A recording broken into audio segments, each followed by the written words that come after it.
Denver Nuggets, they just went the 7-game distance in the first round. Well, it does, but that's when your mental toughness kick in.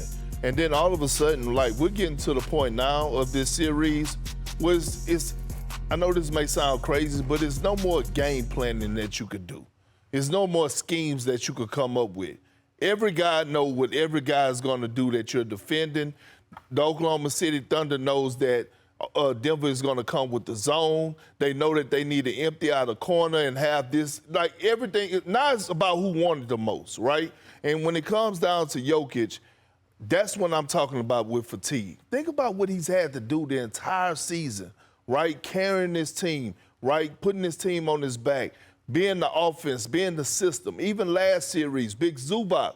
Think about that 7-game series of bumping and grinding down low with Big Zubac. Now all of a sudden you got 3 more horses that you got to deal with. That's why it's vital for guys like Murray and Porter to step up offensively. And then key part tonight, Aaron Gordon, when he scores over 20 points, the Denver Nuggets, they win games. Tonight he was held under 20 points and they lost. Look at Zubac. Look how big that brother was. I mean, he weighs almost as much as the 3 dudes he mentioned on Oklahoma City, for crying out loud. That's how big Zubac is. So I get where you're coming from in that regard. But I think that what Denver has shown, when they're hitting shots, it elevates their level of confidence because they're confident they can get a stop here or there against that Oklahoma City offense, which doesn't seem to have the level of continuity and seamlessness that we would like. We know what SGA could do, but we also know how they've neutralized them to some degree offensively. But they hang their hat on defense. So if OKC has a difficult time stopping Denver, then it elevates Denver's confidence and puts them in a position where they're really emboldened and they feel they can get it done. That's why I think this series has a Game 7 written all over it.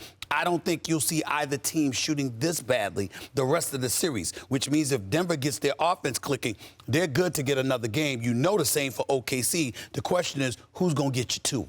To advance to the conference finals. And road teams have been getting it done this postseason. The road teams, they have won 28 games. The home teams, they have won 28 games. So we're at 500 across the board in what has been just a wild postseason. But I asked you at the top of NBA Countdown, Stephen A., and you said, Malika, be patient. I need to watch the game first. I asked you, OKC, even after the last 2 games, when they were down 2-1, they're still the favorites at ESPN Bet Sportsbook to come out of the Western Conference and go the distance. I said, should they be? You said I needed to watch this game. What do you think now? Well, I think they should be the favorites now because they reclaimed home court advantage. And that's what I needed to see. I needed them to come after a devastating loss like they had in Game 3. Are you going to answer the call and respond to that challenge and be on the road in that high altitude in the mile-high city and steal a game to reclaim home court advantage? Are you ready to deal with that kind of adversity? They answered the call, so they basically validated what ESPN Bet said about them. They're the favorites. They should be able to win this series from here on out. I think it'll take 7, but they should be able to do it. I think it's going 6. When I look at one, that crowd is going to be fired up in OKC. We know they have one of the best fan bases in the NBA, one of the loudest arenas.